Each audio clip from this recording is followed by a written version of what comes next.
I'm going to present on our project with the catchy title, Probabilistic Causal Models for Nutrition Outcomes of Agricultural Actions.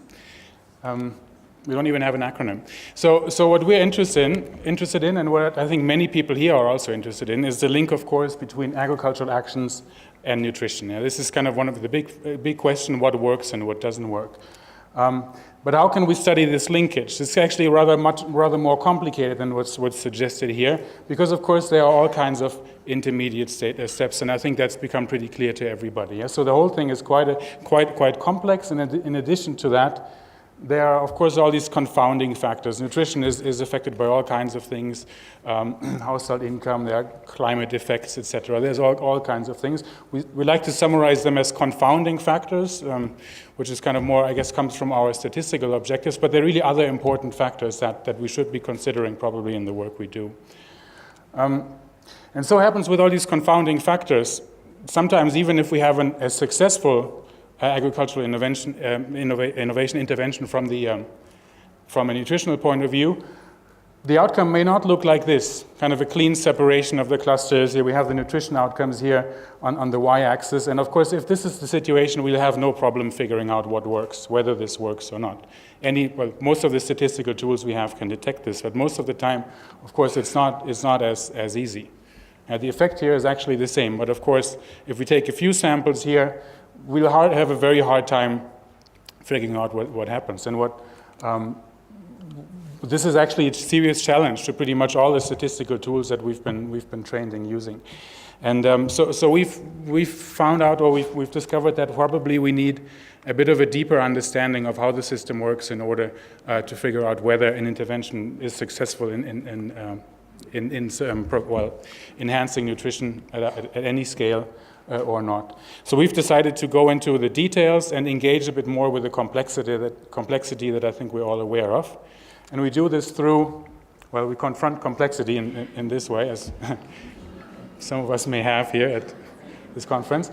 It is a rather daunting challenge, of course. There are many things that we could be looking at here.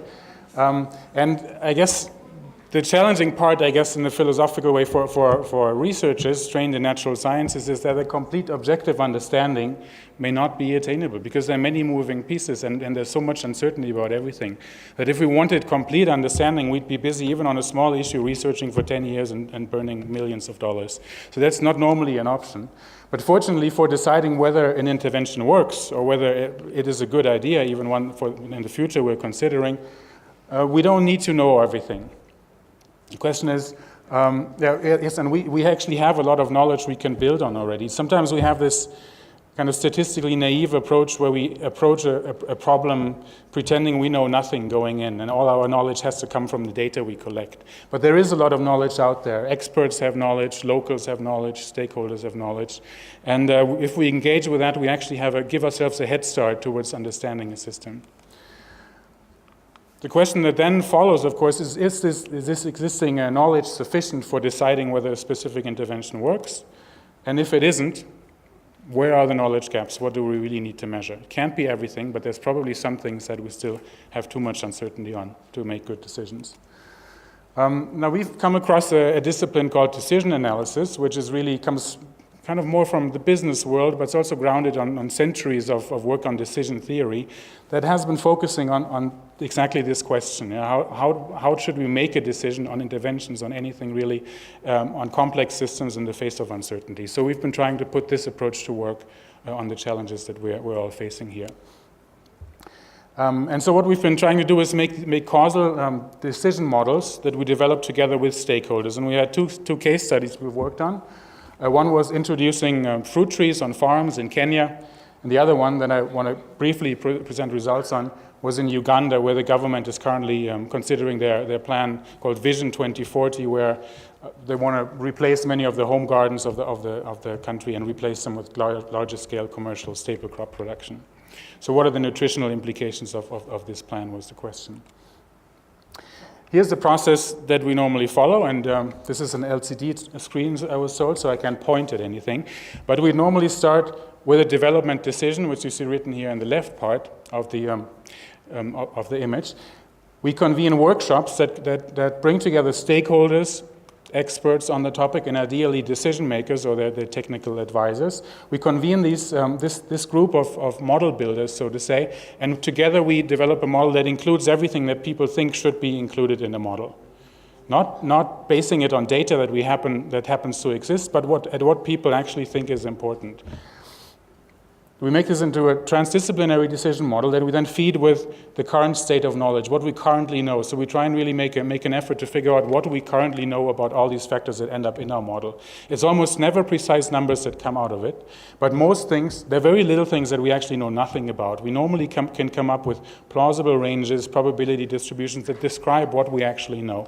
And this is our input here for running probabilistic simulations that translate uncertain inputs into uncertain outputs.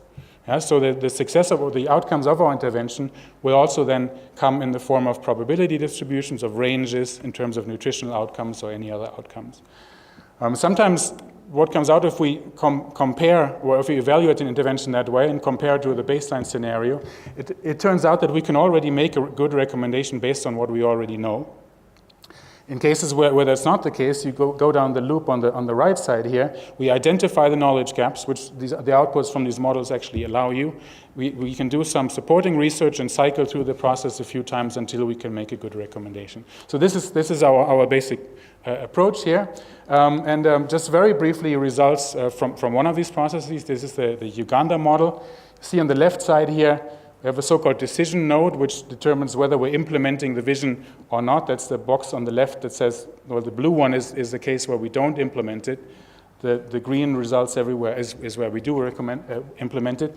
And what you see between here, we just kind of blanked out to not crowd the screen too much, is the different factors that were named as being important. Yeah? So there are things like, will farmers be displaced from their farms? Where do they go? What do they do?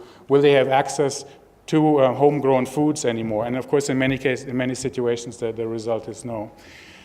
And so even though there is a lot of uncertainty, we were able to predict that this implementation of this Vision 2040 may have probably a tiny effect, possibly a small positive effect on access to a household to staple foods, but almost certainly will have a detrimental effect on their access to micronutrients and the things that we really need for a healthy diet. Yeah, so even though we don't have certainty on everything, we could actually come up with a fairly clear assessment of what the implications will be from a nutritional point of view. Quickly, some conclusions from the overall project rather than just from this particular case study. Well, we had that impression before, and it's kind of been confirmed that decision analysis is a useful paradigm almost for ANH research, because we don't start with this blank slate, which really in the complex systems we work with, if we have this incremental increase in knowledge, one little knowledge gap at a time, we'll just simply never reach the systems understanding we know. And this is a pragmatic approach that makes better use of what people know, what experts know, the state of knowledge, and use this for moving forward and making recommendations. It is important that we consider causality and adequately represent the complexity of the systems we work on. Otherwise, I think we'll be missing a lot of important things. But precise knowledge on the complex systems we deal with can't realistically be achieved at scale. I mean, if you think of the thousands or millions of decisions that will have to be made in a better way in order to kind of achieve large-scale development progress, the very incremental research approaches that we often see simply, I think, aren't powerful enough to make enough progress. Decision analysis provides strategies for using our state of knowledge, including the uncertainty that's involved in that, to compare decision options and evaluate whether the actions we've been taking are successful. And there's still work to do on adapting these approaches. They're developed for business settings. We're not normally working with businessmen much in development. So there are some obstacles still to overcome, especially when it comes to the participatory modeling processes. But I think there is a lot of so this work will continue, will be going on even after the grant runs out. But there is a lot of potential, I think, for making full use and using this for, giving people better access to food and nutrition. Now, finally, I was asked to give some reflections on the IMMANA experience, and Sunitha was taking a tremendous risk because our grant is coming to an end already. We're not expecting much anymore, so I can now be fully honest in my assessment. Are you ready? No, we actually have a happy customer here. It's been a very good program in our view, especially that that we now have here a specific program that doesn't aim to achieve large-scale development, like as the main output, but aims to identify innovative approaches, and I think that's urgently needed. Yeah? So we basically found a safe space to try new methods, and I think that's way too rare these days in research funding. Yes. Okay.